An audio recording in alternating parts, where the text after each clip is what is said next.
So ayan na nga mga tol, so naipasok na natin dito sa live stream yung description natin na ilagay na. So ngayon mga tol, pupunta tayo mga tol sa A-Team controller mga tol, kung saan tayo magla-live sa Facebook mga tol. So puntahan natin dito, ito yung mga tol yung A-Team software. So puntahan lang natin dito mga tol sa A-Team software control, tapos yan, tapos connection mga tol. So pipiliin natin yung A-Team ISO. Yan, tapos connect lang natin mga tol. So ito na mga tol, nandito tayo sa ano, tapos puntahan natin yung output. Yan, para makakita nyo mga tol, yan, output. Yan, tapos nandito mga tol sa Facebook. Yan.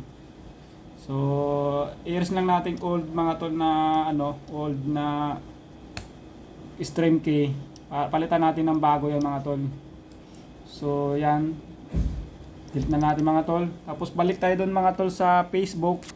Balik tayo doon sa Facebook. Yan. Yun, nandito mga tol. Tapos punta tayo dito sa yan, ito mga tol. Stream key mga tol. I-copy natin. Click lang natin copy. Yan. Tapos balik tayo dito mga tol. Right click tapos paste. So ayan na mga tol, nandito na. So ayan mga tol, balikan lang natin doon. Double check natin. Yan. Double check natin mga tol kung tama. JQOKW. JQOKW. So yun, mga tol, tama naman. Tama naman siya mga tol. GCQOKW. Yun. So yung mga tol, nandun siya. Pareho naman siya. Ngayon mga tol, i-save natin. Puntahan natin yung file. I-save natin sa stars up saka state. Yun. So save natin doon mga tol, para in case man o magkaroon ng problema, nandun lang siya.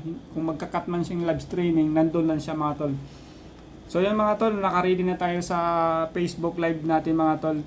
So maraming salamat mga tol. Pwede kayong manood mga tol sa Victory Fort Live. So nandun yung ano natin, live streaming mga tol, Victory Fort Live. Maraming salamat mga tol. God bless you all.